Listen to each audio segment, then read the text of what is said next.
ధనవంతుడికి లేదు, భగవంతుడికి లేదు, ఎవరికి లేదు. భగవంతుడు అనేవాడు వాడు ఉంటాడు. కానీ ఆరోగ్యం అనేది ప్రతి మానవుడికి ఉన్నటువంటి ఒక జన్మ హక్కు. అది లేకుంటే వాడు జీవించి ప్రయోజనం ఉండదు. ఎంతకాలం జీవిస్తాడో వాడికే తెలియదు. కాబట్టి ఆరోగ్యం అనేది ఇంపార్టెంట్. కాబట్టి ఆరోగ్యమే మహాభాగ్యం. ఆ ఆరోగ్యమే మహాభాగ్యం అంటే ఊరికేనే రాదమ్మా ఆరోగ్యం. మనము సరైనటువంటి జీవన శైలి, సరైనటువంటి జీవన శాస్త్రము తెలుసుకోవాలి. ఏంటి జీవన శాస్త్రం అంటే? అంటే మనిషికి 84 లక్షల జీవరాశులకు ఉన్న తేడా ఏంటి? మానవ జన్మ ఎందుకు వచ్చింది?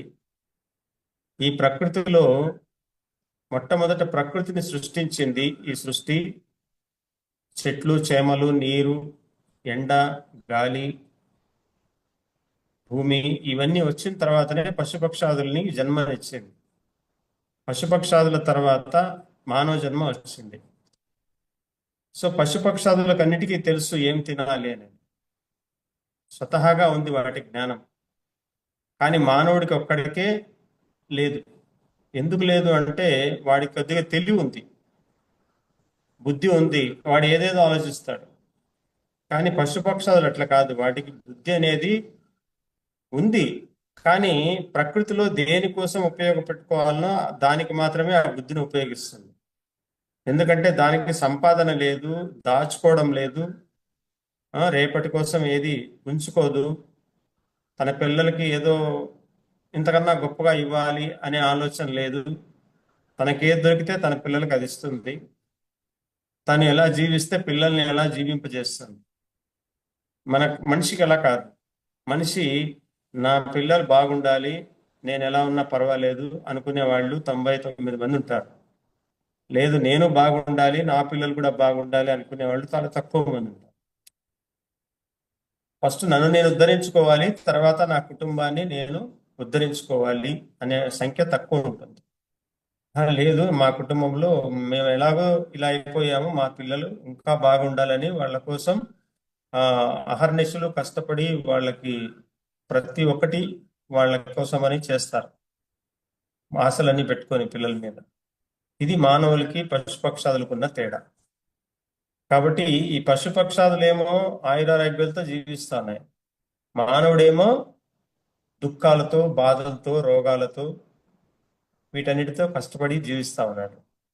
మరి కారణం ఏంటి? దీనికి కోరికలు, మితిమీరిన కోరికలు కారణం. ఏవేవో చేసేయాలి, ఏవేవో తినేయాలి, రుచికరంగా తినాలి, ఆరోగ్యం వైపు వద్దు. ఆరోగ్యం ఎట్లా వస్తుంది? వయసులో ఉన్నప్పుడు మనకు అవన్నీ ఏం తెలియదు కదా. చిన్న వయసు నుంచి ఏవేవో పెట్టి మేపిస్తారు అమ్మోళ్ళు, అమ్మా నాన్నలు. దారింటి పోయేదంతా దొరికిందంతా తినిపిస్తారు పిల్లలకి. వాళ్ళు దానికి అడిక్ట్ అయిపోతారు. తర్వాత పెద్ద అయిన తర్వాత ఇది తినకూడదు నాన్న, దానివల్ల జలుబు వస్తుంది, దీనివల్ల తలనొప్పి వస్తుంది, కడుపు నొప్పి వస్తుంది అంటే వినరు. ఎందుకంటే మనం అలవాటు చేశాము. ఈరోజు వద్దంటే మానేస్తారా? ఏం మానవు. కాబట్టి ఆ కొవ్వలోనే 100కి 90 మంది నడుస్తున్నారు. అంటే ముందు జాగ్రత్త తెలియకుండా. పశువులకు తెలుసు ఏం తినాలో, పక్షులకు తెలుసు ఏం తినాలో, ఇవి క్రిమి కీటకాలకు తెలుసు ఏం తినాలో.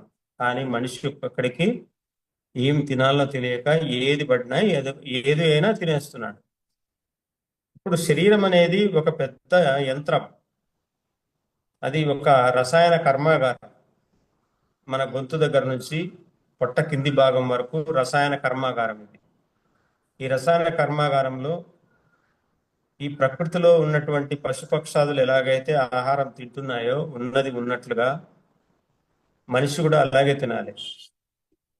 మనకి సృష్టిలో మనకి ఎన్నో పుస్తకాల్లో కూడా రాసి ఉంది. ఏం రాసి ఉంది అంటే ఆహారము, నిద్ర, భయము, మైథునము ఇవి 4 కూడా 84 లక్షల జీవరాశులకు సమానమే. అంటే 84 లక్షల్లో దినచరులకు మాత్రమే ఆహారము, నిద్ర, భయము, మైథునము ఈ 4 ఈ పగలుపూట మాత్రం కళ్ళు కనిపించే జీవులకు మాత్రమే సమానం. మళ్ళీ రాత్రిలో కూడా కళ్ళు కనిపించేటువంటి నిశాచరులకు దానికి సంబంధం ఉండదు. అది వేరే కొద్దిగా మారుతుంది. ఆ శరీర నిర్మాణం మారుతుంది, ఆ శరీరం యొక్క టెంపరేచర్ మారుతుంది, ఆ శరీరం యొక్క సలైవా మారుతుంది. మిగిలిన 84 లక్షల జీవరాశుల్లో దినచరులు అంటే పగలు మాత్రమే చూపు ఉండగలిగినటువంటి జంతువులు, పక్షులు. వీటన్నిటికీ ఒక రూలు, వాటికి ఇంకొక రూలు. కానీ ఇవన్నీ కూడా 84 లక్షల జీవరాశులు, నిశాచరులు, దినచరులు అన్నీ కలిపి ఒకే భూమి మీద ఒకే ఆహారము, ఒకే నిద్ర, అదే గాలి, అదే నీటిని తీసుకుంటూ ఉంటాయి. మనిషి కూడా అవే తీసుకుంటాడు. అన్ని పంచభూతాల మధ్యలోనే జీవిస్తున్నాయి. ఈ పంచభూతాలు అనేటివి మనకు అర్థం కావు. ఈ పంచభూతాలు నిజంగా అర్థమైతే మనం వాటికి అనుగుణంగా జీవిస్తాం.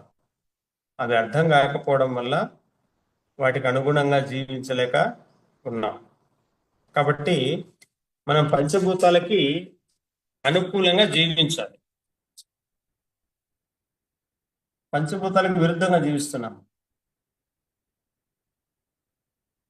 ఈ పంచభూతాలకు విరుద్ధంగా జీవించకుండా అద్భుతంగా జీవించే విధానం ఒకటి ఉంది. పంచభూతాలకు అనుకూలంగా జీవించడానికి. ఏమిటయ్యా ఆ అనుకూలమైన జీవన విధానం అంటే, ఎప్పుడు పడితే అప్పుడు తినకుండా ఈ ప్రకృతిలో మనకి కావలసిన పదార్థాలు కొన్నింటిని మాత్రమే ఎంచుకొని తినాలి. ఎందుకంటే మన జీర్ణ వ్యవస్థ ఉడికిన ఆహారాల్ని ఉడికించదు. ఎందుకంటే మన జీర్ణ వ్యవస్థ 40 డిగ్రీల్లో ఉడికిస్తుంది ఆహారాన్ని.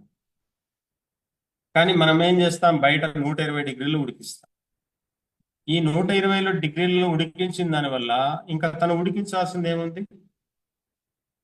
తను ఉడికించాల్సింది ఏం లేదు. కాబట్టి తనకన్నా ఎక్కువ టెంపరేచర్లో ఆ ఆహారం ఉడికిపోయి వచ్చింది, వండబడి వచ్చింది. కాబట్టి దాన్ని ఇంకా వండుకోవాలన్నమాట. డైరెక్ట్గా వాడేసుకుంటుంది శరీరం. ఈ వాడేసుకోవడంలో దానికి రావాల్సిన క్యాలరీస్ రావు, రావాల్సిన విటమిన్స్ రావు, రావాల్సిన మినరల్స్ రావు, రావాల్సిన ఎంజైమ్స్ రావు, రావాల్సిన ప్రోటీన్ రాదు. దానికి కావాల్సినటువంటి రా మెటీరియల్ మన దేహానికి అందదు, ఈ శరీరానికి. ఆ అందకపోవడం వల్ల వచ్చేటువంటి విపత్తుల వల్ల కలిగేటువంటివి ఈ రోగాలు. ఇది చాలా మందికి తెలియదు. ఏమంటే ఇప్పుడు మనము జీవన శైలి మారిపోయింది. మనకి 14వ ఏట అంటే 12, 13, 14 ఆ సమయంలో నిప్పు ఉండేది కాదు వంటలు చేయడానికి, ఉప్పు కూడా ఉండేది కాదు.